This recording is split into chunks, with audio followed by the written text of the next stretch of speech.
Je me dis qu'il y a des choses que vous mélangez et c'est bien normal parce que c'est pas toujours très clair. La loi de l'Assomption dit que ce que vous croyez être vrai est vrai pour vous. C'est-à-dire que tout ce que vous croyez devient vrai dans votre réalité et vous en faites l'expérience. Si vous croyez que vous êtes nul, vous allez attirer, entre guillemets, ou en tout cas avoir des expériences de vie qui vont vous montrer que vous avez raison, vous êtes vraiment nul. Vous n'êtes jamais pris pour un poste dans un entretien d'embauche, etc., etc. Si vous croyez que vous n'êtes pas aimable, vous avez raison. Votre subconscient vous dit « Ok, tu crois que tu n'es pas aimable, donc personne ne t'aime, tu te sens toujours rejeté, etc. » Si vous croyez que l'argent c'est de la merde, parce que l'argent ça corrompt les gens, l'argent c'est le mal dans le monde entier et ça crée des tas de problèmes, alors vous avez raison. Vous verrez toujours des expériences où les gens se comportent mal avec l'argent. Ça, c'est la loi de l'Assomption. Vous avez donc des croyances qui ont été faites au fur et à mesure de votre vie, depuis votre toute petite enfance et même bien avant parfois. Vous avez écouté, entendu, répété des tas de choses par vos parents, par votre famille, par vos éducateurs, à l'école, dans votre milieu social, dans votre religion, etc. Et vous avez imprimé ces choses comme étant vraies. Ainsi, vous voyez dans votre réalité que ces choses-là se produisent. Et donc, ça vous renforce dans la croyance que c'est bien vrai puisque vous le voyez. Mais c'est l'inverse, c'est ce que je crois qui devient vrai et non pas il faut le voir pour le croire. Vous connaissez l'expression. Maintenant qu'on a dit ça, vos croyances, elles sont ancrées depuis longtemps en vous, puisque on a dit depuis la toute petite enfance, vous avez des tas de croyances et de vérités que vous avez imprimées à propos de vous, à propos des autres, à propos de la vie en général. Mais ce qu'il faut comprendre, c'est qu'on doit aussi travailler sur soi, parce que c'est bien d'affirmer que telle chose est vraie désormais pour moi, puisque ce qui est vrai pour vous va se produire dans votre réalité. Mais si la nouvelle croyance que vous voulez mettre en place, elle ne va pas déloger les anciennes croyances qui sont là depuis 30 ou 40 ans, il va falloir la répéter, répéter, répéter et y croire un peu en quelque sorte. Il va falloir que vous disiez, non mais moi maintenant, ma vie c'est ça. Moi maintenant, ma relation à l'argent, c'est ça. Moi maintenant, je pense que l'argent, c'est ça. Je pense que l'argent, c'est une bonne chose. Je pense que je suis en excellente santé. Je pense que au niveau des relations amoureuses, je mérite une personne qui a tel critère, tel truc, tel truc, tel truc. Ça, d'accord. Mais vous ne pouvez pas, en un claquement de doigts et en deux affirmations, comme ça y est, j'affirme le matin et le soir et hop, ça change tout. Quand on vous dit reprogrammer votre subconscient, c'est un boulot. C'est de la répétition, c'est de la persévérance, c'est d'y croire malgré la 3D qui vous dit le contraire, puisque la 3D, elle vous dit le contraire. Pourquoi? Parce que ça fait 30 ans que vous pensez autre chose, donc elle est encore sur les anciens schémas. Il va falloir un certain temps avant que vos nouvelles croyances que vous avez décidé, décrété que maintenant ce serait comme ça, se mettent en place. Le développement personnel, c'est vrai qu'il y a plusieurs façons de voir le développement personnel. Se développer, ça peut être pris comme étant je ne suis pas assez une bonne personne telle que je suis aujourd'hui, donc il va falloir que je travaille sur moi, vas-y, bosse, bosse, bosse. Et du coup, c'est une forme de rejet de soi, puisqu'on ne s'accepte pas tel que l'on est maintenant.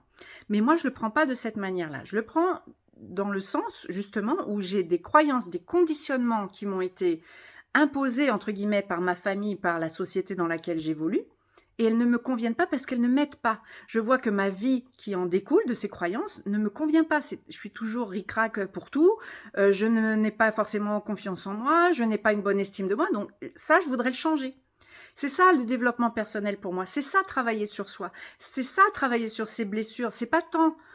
J'arrête pas de vous dire, arrêtez de focaliser sur ce qui va pas dans votre vie, de mettre de l'énergie dans vos anciennes blessures, de mettre de l'énergie dans votre passé parce que vous en recréez encore davantage. Donc maintenant, une fois qu'on a mis le doigt sur ce qui nous a blessés quand on était plus jeune, sur donc nos blessures, le rejet, l'abandon, la trahison, tout ça, toutes ces choses-là, la dépendance affective, le manque d'estime de soi, le manque d'amour de soi, l'ego, tout ce que vous voulez, toutes les notions dont on parle en spiritualité et en développement personnel, une fois qu'on a mis le doigt dessus, on sait ce qu'il faut modifier entre guillemets. Si j'ai la croyance que je suis nulle, que je vaux rien parce que dans mon enfance on m'a toujours montré ce qui n'allait pas chez moi et jamais fait de compliments, jamais mis en valeur ce qui était bien, et que ça c'est l'école par exemple, on vous dit toujours ce qui va pas mais on vous dit rarement quand vous avez 18 ans en maths, si vous avez 2 en français, on vous casse.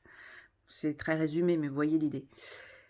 Il va falloir que je mette en place une nouvelle croyance, mais il faut à la fois que j'abandonne l'ancien moi qui souffrait de ce manque d'amour, de ce rejet, de ce manque d'estime de soi, de cette notion d'argent, etc. Il va falloir que j'abandonne cette personne-là et que je mette en place des nouvelles croyances, mais encore une fois, c'est du boulot. C'est ça le développement personnel. C'est pas tant de se développer pour devenir un ego sur pattes. C'est pas tant de dire mais moi j'ai vécu des choses terribles et les autres ce qu'ils ont vécu je m'en fous. Maintenant je suis un monstre d'égoïsme. Non, c'est pas non plus de se sentir coupable parce qu'on a raté des trucs, parce qu'on s'est laissé influencer par tout un tas par la matrice, parce que ça c'est le mot à la mode.